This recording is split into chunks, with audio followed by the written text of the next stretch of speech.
aqui a gente, vamos ver aonde nasce o hábito. O hábito nasce, quem é a deixa, quem é o start, que libera energia para mim fazer uma rotina. Como, por exemplo, eu tenho um estímulo.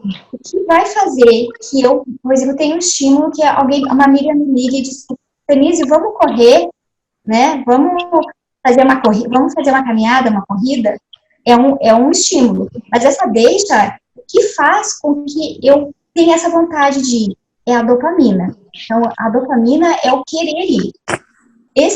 Essa dopamina, ela depois ela vai ajudar o cérebro a fazer que o corpo libere a adrenalina e a noradrenalina para que os músculos tenham energia para executar a rotina. Todo mundo sabe que após a atividade física as pessoas ficam felizes, né? Há uma recompensa neurocerebral. Porque nós fomos programados o nosso cérebro foi programado para nos recompensar todo o esforço que a gente fizer, porque a gente foi salvo, a gente está vivo. Depois de um estímulo, alguns minutos depois, eu estou viva, o meu cérebro recompensa. Então, a dopamina, ela é estimulada tanto por, se chamam como é que é o nome disso? Só um minuto aqui, que eu escrevi. Aqui, ó, feniletilaninas, que são moléculas que ficam no corpo por segundos, tá? Então, elas são sintetizadas e degradadas imediatamente. E essas moléculas fazem com que o cérebro produza dopamina. E a dopamina, então, vai estimular a produção de noradrenalina e a adrenalina para mim ter força. E quem são essas moléculas, né, que sinalizam a produção de dopamina? São moléculas endógenas do próprio corpo, que são sintetizadas a partir de atividade física, situações de risco, na questão da paixão ou do amor, a interação social e a alimentação. Mas existem também, a gente pode absorver essas fenilatilaninas a partir da alimentação, que são endógenas. Por exemplo, o chocolate tem uma série de grãos que liberam essa substância, que faz com que a gente produza dopamina. E também existem as anfetaminas, que são sintéticas, e elas permanecem no corpo por mais tempo, elas não se degradam rapidamente. Então, essa dopamina, o que ela faz no organismo? Ela é a chave dos nossos comportamentos de interação social e interação com o meio ambiente. A interação com o meio ambiente nos ajuda na alimentação e na fuga, né, de um predador. A espécie humana, ela foi presa por muito tempo. Ela passou a ser predadora, né, predar outros animais muito recentemente. Então, o nosso registro fisiológico de defesa é de presa, é de sair correndo, é ter uma resposta rápida. E também da interação social, que é a aprendizagem. Lembra que eu falei que quando a gente consegue detectar um padrão que realmente existe, é a questão da genialidade, e quando a gente detecta o cérebro, né, detecta um padrão que não existe, um padrão errado, por exemplo, uma fantasia, é a esquizofrenia, é a loucura, então, ali está muito tênue. Então, pessoas que produzem grandes quantidades de dopamina, elas tendem a ser mais inteligentes, elas conseguem fazer mais associações, elas conseguem fazer essa leitura, né, tem um estímulo visual, então elas estão trabalhando mais, o cérebro está mais estimulado. Ao mesmo tempo, também, que é um risco, porque se isso desregula, se há um excesso de dopamina, há a questão da pessoa passar por processos de esquizofrenia, não conseguir detectar a realidade da imaginação. Porque a dopamina dá para o cérebro a sensação do concreto, né, de que um pensamento não é um pensamento, ele é real, já dá essa sensação. Então, em síntese, a função primordial da dopamina, como ela surgiu, ela é uma biomolécula que ela é sintetizada da tirosina, um dos aminoácidos mais simples. Basicamente, a função dela, desde lá do início da escala evolutiva, desde os organismos unicelulares, é vinculado com a questão de resposta de autoproteção e sobrevivência. Fuga desvio, né, de estímulos adversos e ela também é precursor da melanina, né, que é um pigmento de proteção contra a agressão dos raios UV. Então, esse núcleo base do comportamento, ele é uma unidade, se usado de modo funcional, ele traz saúde e equilíbrio. Mas se de uma maneira, se usado ou se ele causar um desequilíbrio, se ele for desequilibrado, ele pode ser disfuncional e quando está disfuncional, nós temos a doença.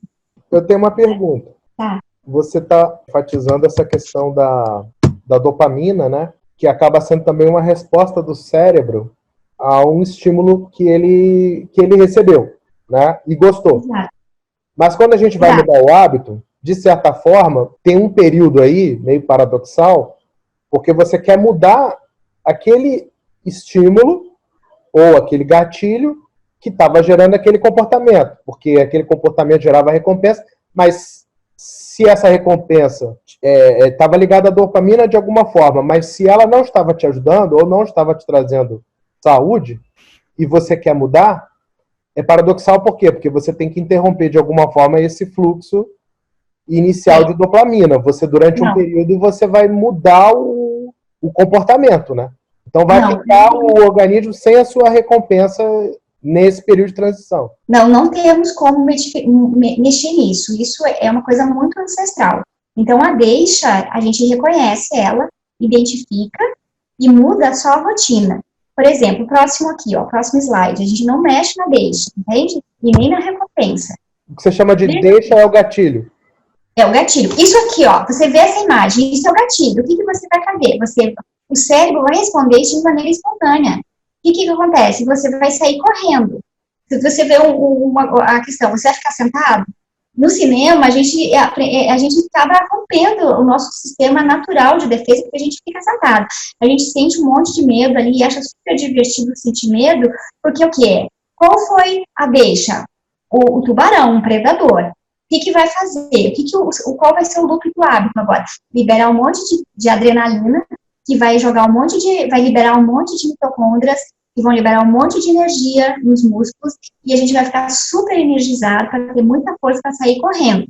Isso é o saudável, sair correndo daí. Mas se a gente sair correndo daí ou ficar, o coração quase sair pela boca, é a mesma coisa. Passou 15 minutos, passou o perigo, o cérebro vai recompensar igual e vai largar. Com maior o medo, maior a recompensa. Ele vai liberar uma descarga de neurotransmissores de recompensa, de felicidade. A pessoa vai ficar super feliz. Ela vai sair do cinema eufórica. Claro que ela vai sair, tipo, às vezes até meio exaurida energeticamente, porque o corpo teve que mobilizar muitos recursos para esse entretenimento. Uma vez ou duas é o que acontece na natureza. Na natureza, a gente não passa por esse perigo sempre, né? Isso, eu pergunto, seria medo? Seria uma diversão para crianças?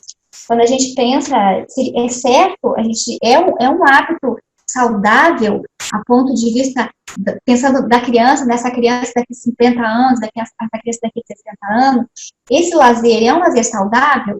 Ele é extremamente tranquilo e maravilhoso para os pais, porque naquele período que a criança está assistindo esse filme, os pais estão tranquilos, a criança não está requerendo a atenção dos pais. E ela vai sair da sala de cinema super na boa. No entanto, qual é o problema disso? Olha só, quando eu estava na graduação, a Érica, minha colega, eu fazia mestrado no departamento de genética e o doutorado, e ela fazia no laboratório de neurofisiologia. E um dos experimentos que essa minha colega fazia era o seguinte: ela trabalhava com o comportamento dos roedores, lá dos ratinhos. Ela retirava os ratinhos recém-nascidos das mães, neonatal, e ela colocava esses ratinhos na geladeira, perto de um gato. Ela expunha esses filhotes a situações de medo absurdo, né? E depois devolvia os ratos, né, para a mãe amamentava. E quando adultos, o que ela queria ver? Ela estudava o cérebro, então ela tirava o cérebro dos ratos e via como que estavam os neurônios. Mas o que foi visto? Foi visto que esse rato, quando adulto, ele não tinha mais medo de gato. O rato, é instinto dele, quando na presença do gato, fugir. E esses filhotes, quando adultos, eles perderam essa capacidade natural do rato de detectar um perigo real para eles. Então, o funcionamento fisiológico dele realmente foi danificado. Então, se isso acontece com os roedores, eu fico pensando, será que não aconteceria também conosco? E a nossa sociedade está cada vez se expondo a riscos, né, a lazeres que são riscos de uma maneira imprudente, isso é uma atitude insustentável, porque o sustentável é que você se sustente o máximo tempo possível, né, do ponto de vista biológico. De certa forma, o que você está dizendo é que essa felicidade genuína ou natural ou fisiológica, quando você introduz a cultura, você altera, né? Altera, exato. Então, o que nos faz felizes são coisas muito simples. Encontrar padrões, estudar, encontrar padrões, ter relações, afeto com outras pessoas, ter uma rede de pessoas na qual você pode confiar e o trabalhar, a pessoa precisa mexer músculos, então a academia, a ginástica, o trabalho, porque quando o cérebro humano se estabeleceu, a população humana foi estabelecida como tal, como espécie, ela surgiu num contexto que essas primeiras populações nômades caminhavam de 8 a 10 quilômetros por dia. Então, a atividade física era constante. Então, esse tipo de atividade, esse tipo de rotina nos faz felizes. Então, esse estresse. Então, por que o estresse agrada? Como eu já tinha dito, o estresse agrada porque quanto maior o medo que a gente passa, maior a recompensa. No entanto, o medo, ele é um recurso fisiológico de sobrevivência, ele não é um brinquedo, ele não é um parquinho de diversão. Então, nós estamos numa cultura que banaliza isso, né? Banaliza o medo, deixa umas crianças pequenas assistir filmes com cenas violentas, com medo, inclusive até os próprios desenhos animados são um contexto de terror, e a gente acha que está muito colorido, está muito bonito, e a gente vê o colorido e não vê a real informação que está sendo passada. Bom, próximo, um livro que eu achei muito bom para a gente ter como adulto, para monitorar o nosso nível de estresse, é o Acabe de Vez com Estresse, que, como eu já disse, é um livro que tem técnicas muito simples. Esse livro, ele é muito bom, que ele nos ajuda muito a respeitar o nosso sistema imunológico, o nosso sistema fisiológico neuronal. Esse livro foi médico num hospital dos Estados Unidos que é especialista em cirurgias cardíacas. E eles viram que os pacientes que sofriam uma cirurgia, que precisavam de uma cirurgia, eles eram recorrentes. Então, eles estavam vendo que estava tendo um problema sério, porque esses pacientes não sabiam se cuidar. E os pacientes que são cardíacos, eles são muito ansiosos, eles não têm tempo de fazer aula de meditação, aula de yoga, e esses pacientes precisavam de ferramentas simples e rápidas. Então, essas técnicas são 10 técnicas que duram em torno de 6 segundos. O tempo suficiente para direcionar o fluxo sanguíneo para mudar o fluxo sanguíneo do cérebro. E com isso, as pessoas aprendem, né? Então, nós temos aqui, como visto, olha, temos anseio por sobrevivência. Nesse contexto, nós temos que sobreviver, o fluxo sanguíneo vai estar no sistema límbico, vai estar produzindo um monte de adrenalina e força muscular para que a gente fuja desse perigo. Quando esse perigo passou, e nosso cérebro está sempre fazendo essa verificação, essa checagem, né, verificando se tem uma deixa, para que a gente ative esse sistema e fuja rapidamente. No entanto, quando esses sinais de estímulos eles são constantes e permanentes, a pessoa acaba tendo lesões no coração. Então, essa pessoa começa a ter endurecimento das artérias e uma série de complicações do estresse contínuo, que não é natural nós vivermos sobre um estresse longo contínuo, né?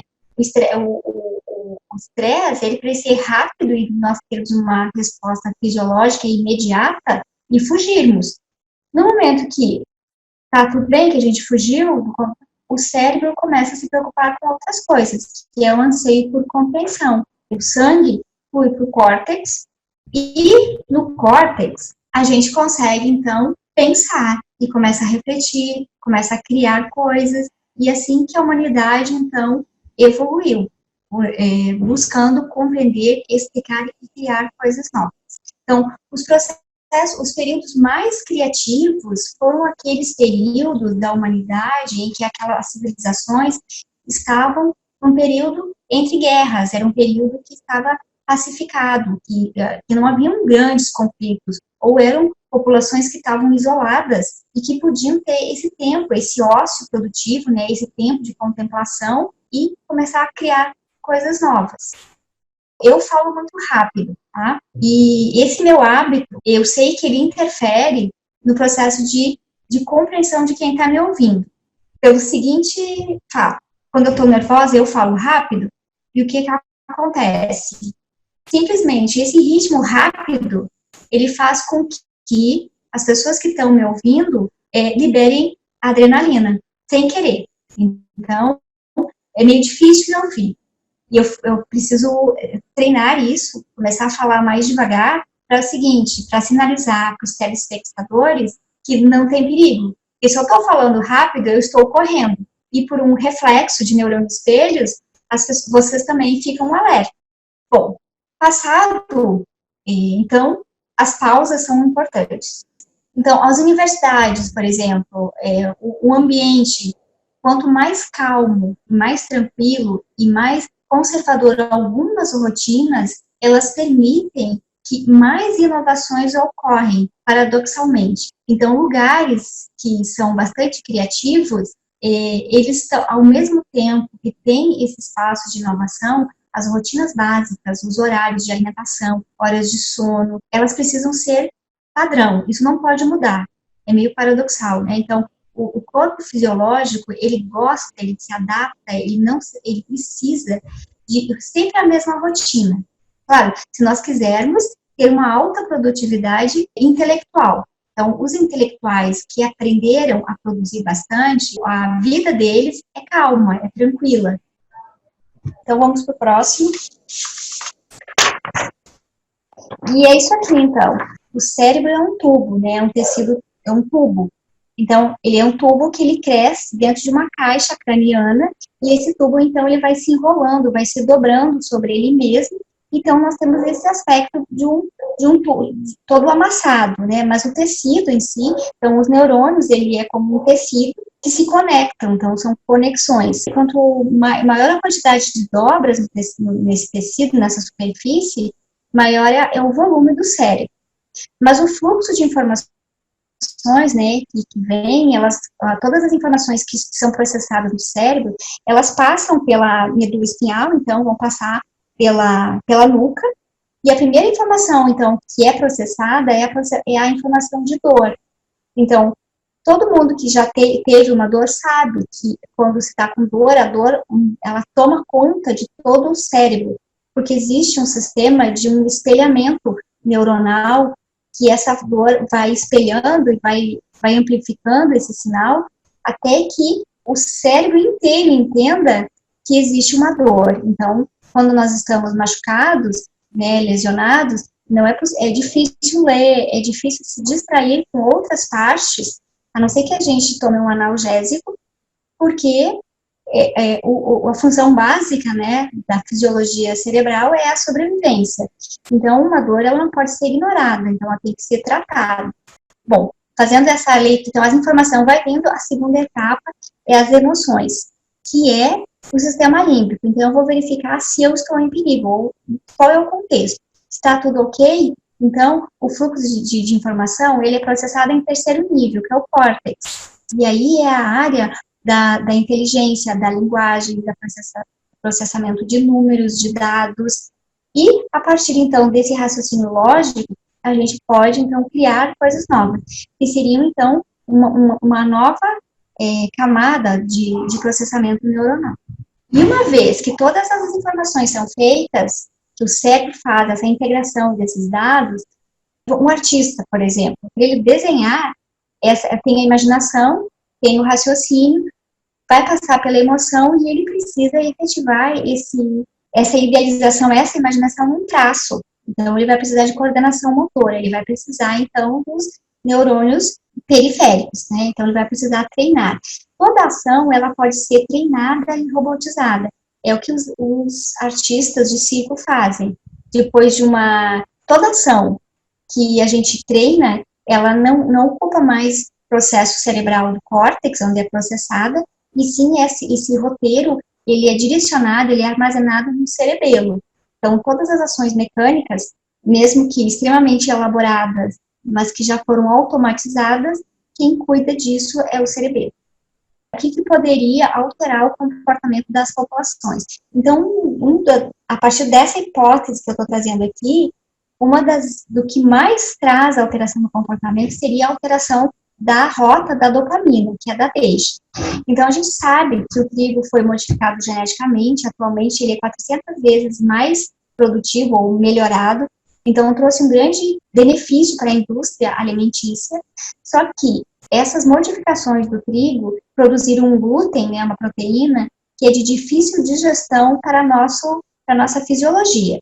Enquanto que o intestino está impermeável, que ele está bem, que ele está saudável, tudo bem, porque o intestino ele é uma barreira que só permite que nós absorvamos aminoácidos, né, então, partículas extremamente decompostas e não fragmentos de proteínas. No entanto, quando o intestino está lesionado por algum processo inflamatório, esse peptídeo, esse glúten que está parcialmente degradado, entra na corrente sanguínea e a partir daí, então, ele começa a interferir, ele interfere no cérebro, ele muda o fluxo sanguíneo por um processo inflamatório e também por fragmentos do glúten, ele seria similar a uma proteína que é responsável pelo transporte de vesículas de neurotransmissores. E o sistema imunológico reconhece esse peptídeo como uma partícula estranha e começa a combater. Como o sistema imunológico tem memória, ele confunde a própria proteína do corpo com esse peptídeo e passa a combater o próprio organismo. Então, a pessoa fica com um processo inflamatório, o que pode causar dificuldades de aprendizagem, de memória, dificuldades motoras e uma série de problemas neurológicos que é difícil de detectar, porque são peptídeos muito pequenos e estão atuando a nível molecular. Próximo. Então, existem outras evidências que o glúten, então, quando consumido de noite, eles também se tornam uma toxina, né, através do metabolismo enzimático, que é isso, e ele também é uma anfetamina, quer dizer, ele consegue estimular a produção de dopamina no cérebro. E o cérebro, à noite, ele vai produzir dopamina e a pessoa vai ficar ansiosa, ela vai ter insônia, ela vai estar mobilizada, não para dormir, mas mobilizada para agir, para fugir, para atuar. Mas só que o corpo está cansado. Então, todo o resto da fisiologia do corpo preparou o corpo para ele dormir, para ele se restabelecer. E essa anfetamina vai dizer para produzir dopamina. Então, essa dopamina produzida, ela vai estar incoerente com toda a fisiologia do organismo. Então, a insônia é o primeiro grau de excitação paranoica aguda, né, produzido pela anfetamina. Então, quando aumenta a dopamina, surgem os sintomas de fantasia de glória, ou de perseguição, ou de alucinação, juntamente com o desequilíbrio de outros neurotransmissores. E tem tudo a ver com a função básica da dopamina, que é auxiliar o organismo a fugir de um perigo iminente e recompensar, ajudando na rota da recompensa, que é liberar um monte de neurotransmissores de recompensa, de glória, ó, você venceu, você sobreviveu. E os remédios que são para tratar esses problemas de hiperatividade e tal, eles não conseguem regular os níveis de dopamina, né? Próximo. E também existem algumas evidências históricas que os antigos ex-imperadores romanos, como Nero, Calígulas e outros, eles comiam bastante pão, né, e queijo. E esse pão é muito parecido com o nosso trigo que nós comemos hoje. Também teriam sido vítimas não só do trigo, mas também das taças que bebiam vinho, que eram feitas de chumbo. Então, tem todo aí um contexto histórico para ver que, de repente, esses imperadores ficaram loucos, foi por causa disso. Então, o que acontece? Quando a gente tem a dopamina, aumenta a compulsão, porque ela aumenta a deixa. Esses alimentos, como o trigo, como é um alimento, um carboidrato vazio, né? Ele é um carboidrato que não tem nutrientes.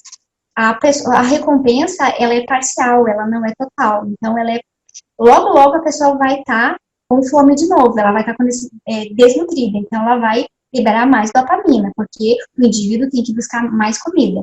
E ela sente mais fome. E aí, a pessoa se alimenta de mais trigo, mais e pão ou carboidratos. E aí, ela acaba ficando numa rotina de compulsão. Como ela não produz a serotonina, né, e outros neurotransmissores da felicidade, essa pessoa acaba ficando triste. E se está triste, ela vai buscar uma automedicação, uma solução. Porque o cérebro é extremamente criativo, ele associa, ele vai buscar, ele vai experimentar. Então, o que ele vai fazer? Da tristeza, o que mais se utiliza é a busca do álcool, a automedicação através de álcool e droga. Só que o álcool, se sabe que ele é uma neurotoxina, é uma das mais potentes que se tem. Não pela potência em si, mas porque ela não é vista como uma toxina neurológica, ela não é vista como uma coisa que causa dano nos neurônios. Então, o cérebro, ele vai ficar desidratado, ele vai ficar doente. Cérebro doente, com dor, ele não sente dor, ele vai sentir tristeza e raiva. E aí, se tiver triste e raiva, ele vai buscar mais para o automedicamento. E a gente tem um looping aqui, então, que causa realmente um problema, que as pessoas, quanto mais elas buscam soluções, que é ditada pela mídia, como solução para ser feliz, para ficar entre os amigos e tal, mais triste e desajustada ela fica da sociedade, no que ela está buscando. Porque isso depende muito de pessoa para pessoa. Tem pessoas que têm um aparato enzimático do fígado que é mais potente, então elas conseguem degradar o álcool mais rapidamente. Então, esse álcool dá a sensação de bem-estar, mas não lesiona, não acaba causando um dano logo de início, mas com o longo do tempo, 20, 30 anos, acaba, de alguma forma, também trazendo algum tipo de processo inflamatório a nível cerebral. Mas o importante do cérebro, quem que é o cérebro triste? O que é a tristeza para o cérebro? É um processo inflamatório, porque ele não sente dor. E aí, como é que ele vai tentar? O cérebro vai criar explicações para essa dor. Bom, e aí vão se somando alguns outros estresses. Próximo, por favor. Então, aqui, esse slide ilustra realmente a síndrome alcoólica fetal.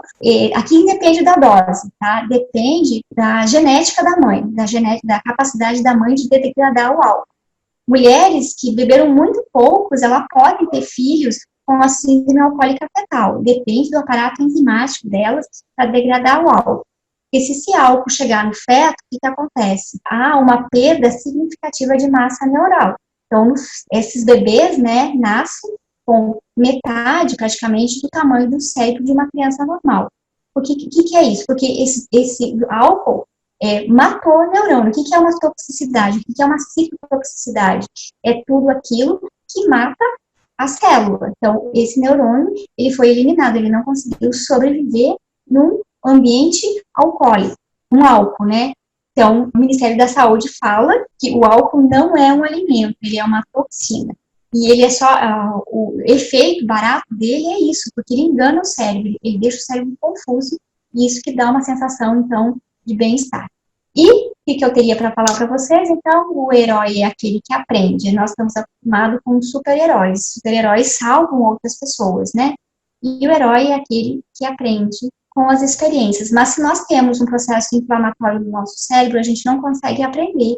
Então, isso é um dos processos mais interessantes do nosso contexto atual, porque existe muita informação, a gente está mergulhado num mar de informação. No entanto, se o nosso cérebro não estiver apto de processar essas informações, é como se não tivesse todas essas informações disponíveis. Então, era isso que eu tinha para falar. Muito obrigada e estou aberta a perguntas. Muito bom, Tanise. De cara já salta aos olhos essa questão de você, primeiro, questionar, né? Segundo, se autoconhecer, né? Que também é muito importante dentro de um processo de você sair de uma, vamos dizer, de uma robotização instintiva, né? E terceiro, o tanto de informação que hoje já existe disponível, né? E a necessidade da gente poder mergulhar nesse conhecimento, né? Inclusive para se questionar seus hábitos, né? Que não necessariamente aquilo que a gente herdou pela cultura, até mesmo em família, não necessariamente é melhor. E também não necessariamente aquilo que se compartilha numa empresa, às vezes é o mais adequado, né? Nas empresas, dos grupos de trabalho.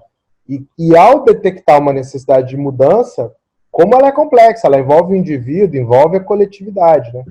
Porque tem esses laços culturais aí que às vezes te mantém seguindo um hábito que você individualmente gostaria de superar, né? Isso, e além do hábito, por exemplo, o trigo, ele é a base da nossa dieta, da nossa civilização há muitas gerações. Então, tem tem um apego afetivo, Você familiar. falou do trigo e do álcool, que são duas coisas as quais se comemora muito, né? O trigo e o vinho, a religião, por exemplo, exalta, né? Essa coisa do vinho e essa coisa do trigo. Do trigo, é. Então, envolvendo na família, se você vai mudar a dieta, você rompe toda uma série de rituais que são extremamente importantes, que é a questão da lealdade familiar. Então, mudar um hábito é um processo complexo e precisa ser feito de uma maneira com muito cuidado. Então, a gente pode substituir o pão por um pão de arroz, por outro pão, mas a gente não pode, porque o ritual, né, a rotina, ela precisa ser mantida, entende? A deixa é estar confraternizando com a família, celebrar os antepassados através de uma dieta. Eu só percebi a importância disso quando tive que mudar a dieta, porque é como se você estivesse rejeitando todos os seus antepassados. Então, como é que você agrega essa nova informação, mas mantém todo aquele ritual, todos aqueles alimentos que tem uma simbologia, que tem uma lembrança, que tem uma história, e essas histórias, elas precisam fluir para as próximas gerações. Mas como é que essa história vai fluir para a próxima geração de uma maneira saudável, né? Honrando o legado, né? Porque nós sobrevivemos, né? As pessoas dizem assim, Denise, mas você está viva, você até hoje, todas as gerações anteriores tiveram essa alimentação, agora você quer mudar, né? Então, porque todo mundo está aqui, então eu sou viva, eu estou aqui graças a esse alimento, porque foi o único alimento que por muito tempo garantiu a sobrevivência, né, em alguns determinados contextos, vamos supor, de muito frio, de muitos cereais, eles garantiram a sobrevivência dos nossos ancestrais, no quais nós estamos aqui hoje. E, inclusive, existem pesquisas mostrando que a ousadia de conquistar um novo mundo, né, então que esse excesso de dopamina trazido pelos alimentos também foi benéfico para a criação da sociedade hoje. Pensa o que era o desafio de pegar um navio e transpor o mar e conhecer um novo mundo. Precisavam ser pessoas, de alguma forma, com muita dopamina, com muita coragem, né, para fazer isso, né? E era como se fosse hoje ir para Marte, né? Entrar no... Dizer, nem tem comparação, porque hoje a gente conhece Marte com satélite, a gente tem tudo mapeado lá e sabe exatamente o que está acontecendo. Mas o que foi para a conquista do novo mundo, até que eu coloquei o Eldorado, né? Que foi para os grandes navegadores ir em busca de outras terras. E isso mudou o mundo, né? Mudou a confirmação da Europa. Então, houve um boom de desenvolvimento tecnológico que se espalhou pelo mundo. Então, você está falando que as narrativas, elas também reforçam hábitos, né? Agora, eu queria chamar a atenção para uma questão. Uma vez eu estava ouvindo um coach falando sobre essa questão de mudança de hábito, e ele estava dizendo o seguinte, que ele chegava em casa, à noite, trabalhava o dia todo e tudo mais, chegava em casa à noite, e ele sempre se jogava no sofá, super cansado, e para ele o sofá era um gatilho. Ao se jogar no sofá, parece que ali a preguiça tomava conta, então ele sempre acabava sentado no sofá, pegava o telefone, ligava para a pizzaria. Então, a partir dali, mesmo tendo uma geladeira abastecida, mesmo tendo alimentação saudável, mas ao se jogar no sofá, quando ele foi analisar por que ele estava engordando, por que o ritmo de vida que ele estava levando não estava legal para ele, a saúde não estava boa, ele chegou à conclusão dessa questão do gatilho. Então ele deu, nesse caso, né, ele deu muita ênfase à questão do gatilho. Então ele falou que para ele, a partir do momento que ele entendeu, né, que o sofá para ele evocava uma questão de hora do descanso, então a partir de agora eu quero ter o mínimo de trabalho possível. Então era só a conveniência que vinha, que o cérebro começou a filtrar só as conveniências. Então por isso que ele insistia no hábito da pizza e tudo mais. Quando ele passou a chegar em casa, botar a pasta lá, mas se dirigir à cozinha, fazer primeiro a alimentação, para depois preparar a alimentação natural, para daí sim sentar no sofá, já com a alimentação natural garantida, então ele foi forçando a mudar o hábito, entendeu? Mas nesse caso, ele foi na raiz do problema, no entendimento dele, que era a mudança do gatilho. Porque se ele fosse sentar no sofá, para ele era um gatilho, assim como se o grupo de amigos te chama para ir, sei lá, para beber, é um gatilho também. Você, às vezes, pela questão da carência e do social, você acaba embarcando naquela situação. É o que você comentou aí, a família, as tradições. Então, se a gente for olhar certos gatilhos, e são, entre aspas, barreiras de mudança. Eu vejo o seguinte, olha, ele não modificou o gatilho, o sofá continuou sendo o mesmo gatilho, descanso. Ele também não, ele só adiou. Ele identificou que aquilo era um gatilho para ele descansar e ele adiou, mas o sofá continuou sendo gatilho, tá vendo? Ele não modificou, ele simplesmente mudou a rotina dele que foi mudada. A rotina dele, que em vez de sentar no sofá, ir para o sofá, ele foi para a cozinha. E ele não modificou o gatilho, né? Ele modificou a rotina. E aí... O sofá continua sendo um local de descanso, mas... Continuou, exatamente. O que ele quis dizer foi que ele conseguiu entender que essa rotina podia ser adaptada, né? Ele precisa identificar o gatilho, né? E deixa o gatilho lá. O sofá continua sendo gatilho para descansar. Então, criar essa nova rotina. Parece que a Marcela quer falar alguma coisa. Sim. Não, eu só ia complementar isso, dizendo que quem estava explicando todo esse processo de mudança e no processo, então, trazendo a abordagem da neurociência e, portanto, do gatilho, foi o Pedro Calabres, e ele falou exatamente como você, Tanise, estava explicando. Ele não fala sobre mudar o gatilho, mas de identificar o gatilho e mudar a rotina. Isso.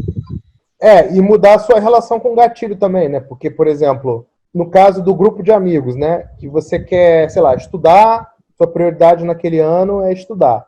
Mas o grupo de amigos, às vezes, tem outra prioridade. E aí não, o gatilho é a socialização, que é a afetividade, o gatilho é o mesmo. Então, o que vai acontecer? No livro, esse livro aqui, o Charles Duhigg, ele fala que é o seguinte, que dá para mudar a rotina. Então, o gatilho a pessoa tem necessidade de amigos. O que ela pode fazer é ter outros amigos. Ou, em vez de socializar no bar, ir socializar na biblioteca, né? Ou uma biblioteca num café, entende? Por isso que estão criando novos espaços. Ou na praça, ela pode criar uma outra rotina para socializar. Então, eu estou carente, preciso de amigos. Então, a deixa é a mesma. A rotina que vai mudar. Para quem eu vou ligar? Isso é rotina. Então, isso eu posso modificar. Eu posso modificar meus amigos, minhas companhias para aquela atividade, né? Os amigos a gente não modifica, mas a gente preserva os amigos, mas a gente pode escolher outras pessoas para novas atividades, né? De certa forma, muda também a associação de ideia, né? Então, se você associa diversão a boteco, a álcool, bebida e sair do ar e etc., é um tipo de associação também que você faz. Mas, às vezes, você pode encontrar diversão associado a outro tipo de coisa. É o que você falou, muda a rotina, mas em algum nível também muda a associação de ideia. Isso é que faz o AA. O AA trabalha com isso. Então, toda vez que a pessoa tá carente, quer socializar, quer se divertir, eles criaram esses amigos, né, que são a Associação dos Alcoólicos Anônimos, e eles, então, porque geralmente quando a pessoa quer se divertir, ela não vai beber. Ela vai beber quando ela quer esquecer alguma coisa, quando ela está com um problema, e ela quer se divertir, mas, na verdade, ela não quer se divertir, ela quer esquecer um problema. Então, as pessoas, quando estão com essa angústia e estão precisando de amigos, em vez desse povo ir pro bar, eles vão pro grupo de Alcoólicos Anônimos. Porque a recompensa vai ser a mesma no final, entende? Eles vão conversar com os amigos, tanto faz conversar com os amigos no bar ou em outro espaço. A recompensa neurofisiológica de estar entre pessoas, o cérebro vai gratificar a pessoa da mesma maneira, não vai ter diferença. Então, a recompensa neurofisiológica é a mesma, desde que a pessoa esteja saudável, produzindo os neurotransmissores, tenha uma boa saúde. O problema é que quando a pessoa não está saudável, e aí ela está desnutrida e ela não tem os elementos nutricionais básicos para produzir a serotonina, a ocitocina e outros nutrientes. Então, aí que entra a medicina, sabe? Para fazer esse check-up fino e de garantir que a pessoa tenha condições de interagir de uma maneira saudável, né? Em todos os níveis, o nível social e também com ela mesma, com a biologia, então, a nível fisiológico. É interessante pensar nessa questão, né? Que às vezes você tira a pessoa do grupo que está alimentando maus hábitos e às vezes você insere essa pessoa em outro grupo. Muitas vezes ela vai ter contato com padrões de comportamento que ela não compreendia, não sabe, às vezes sequer sabia que existiam. Essa convivência, no final das contas, vai criar uma modelagem, né? Algum tipo de interesse em termos comportamentais, né? Ela vai criar uma identificação com algum outro tipo de modelo que pelo menos vai dar a chance para ela de pensar e refletir, ué, mas se tal pessoa está melhor do que eu, ou está tendo um desempenho melhor, ou enfim, mais saudável, se ela pode, então por que eu não posso? Né? Então, às vezes é curioso isso, você tem que tirar a pessoa do ambiente, trabalhar alguma imersão, trabalhar para mudar hábitos, né? Você tem que passar por um período, a pessoa que está largando, você deu o exemplo do AA, né? Às vezes a pessoa que está largando o vício, num primeiro momento, é por aí mesmo, ela toma um choque, né? Uma espécie de uma abstinência. Sim. Ah, sim, e ela tem que lidar ainda com a abstinência fisiológica e também a social. Então, tudo isso é difícil, a pessoa ela vai gastar muita energia para fazer isso, não é uma coisa fácil, porque a abstinência, como é que a questão para curar a abstinência fisiológica? Uma das coisas que a pessoa pode fazer é investir em produzir, então, a dopamina a partir da produção das metilaminas endógenas, através da atividade física. Então, a atividade física vai ajudar o corpo a produzir por si mesma a dopamina, que vai ajudar ela a ficar motivada, a dopamina que faz a pessoa querer as coisas. Se uma pessoa é tirada totalmente a dopamina dela, ela vai continuar usufruindo dos prazeres, das conquistas, né, das coisas, mas ela não vai se mexer para fazer absolutamente nada. Ela não vai ter essa busca, esse anseio de buscar as coisas por si. E se ela tiver com muita dopamina, ela vai ficar muito eufórica, ela vai ficar hiperativa, ela vai ficar, tipo, a milhão, ela não vai conseguir parar para dormir, vai ficar esquizofrênica, vai ficar, o cérebro vai ficar pilhado, sabe? Então, essa é a questão da dose, né? Então, quem regula a dose é o próprio organismo da pessoa se autoconhecer. Um atleta, por exemplo. Você está falando que o excesso de dopamina não é bom? Não, porque daí a pessoa sai dos trilhos, ela começa a ficar eufórica, ela fica com déficit de atenção. Pessoal, então vamos ver se a gente faz mais. Se alguém tiver alguma pergunta, para contribuir, né? Esclarecer alguma questão, alguma dúvida. Todo mundo já está plenamente feliz? O que vocês podem até se questionar, né? O que chamou a atenção de vocês nesse tema da palestra? Por que isso aí é até bom para a gente ter esse feedback aí de vocês, dos livros? É possível também que os livros possam estar no grupo de medicina integrativa ou em algum grupo. Eu sei que está, agora os outros eu não lembro. Então, é possível encontrar no Telegram, sim, alguns deles são bem populares, né? E esse do Poder do Hábito. Você conseguiu anotar todos os livros aí, Marcela? Eu acho que é você que está digitando, né? Eu anotei, sim. Tá. Então, de repente, se puder botar aí disponível. Uhum. Legal. Ah, voltou a menina. Boa, Tanise. É para não ficar ansiosa, aí você sai, volta, relaxa. É isso? Exatamente. Volta alguns slides, por favor, até o descongelar e desligar. Vamos lá. O que é descongelar? Quando a pessoa está traumatizada, um trauma, a pessoa está congelada, ela fica naquele mesmo hábito, né? Então, para a gente mudar um hábito, uma rotina, porque como é um processo de trauma, um trauma leve, mas é um processo inflamatório, a pessoa não consegue mudar aquilo, ela entra num looping, né? Então, existem algumas técnicas que tem que gargalhar, a gargalhada, técnicas, tem um monte de canais no YouTube que mostram tutoriais de como gargalhar. A gargalhada, ela diz para o cérebro que o perigo já passou. Então, você vai treinando uma nova rotina quando está com medo, quando está ansioso. Outras técnicas são o EFT, que é aquele dos pontos, né, que vai batendo, ele ajuda a descongelar aquela emoção, né, a pessoa consegue trabalhar, e todo o nosso corpo, está mapeado no cérebro e no corpo. Então, se você consegue fazer essa desassociação, a pessoa fica com a aprendizagem, mas desassocia-se emocionalmente daquela vivência.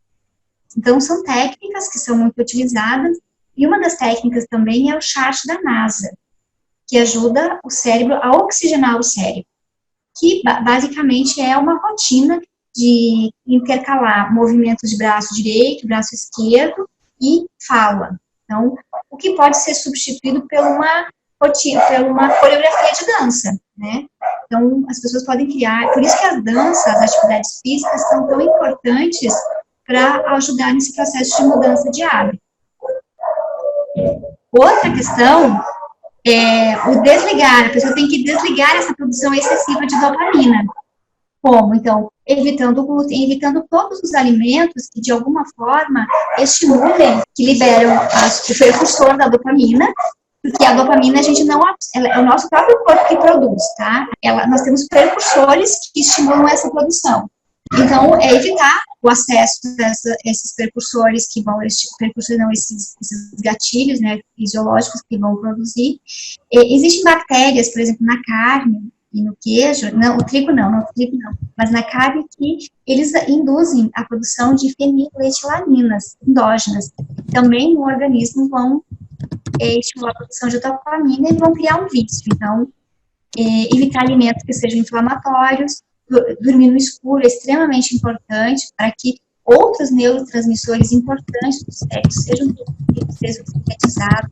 A serotonina, ela é só produzida, sintetizada no escuro total, e primeiro é produzida a melatonina, e aí a melatonina, durante a noite, ela ajuda no reparo de todas as células do organismo, e no período do dia, quando amanhece, o relógio biológico ativa enzimas, um aparato enzimático que transforma a melatonina em serotonina.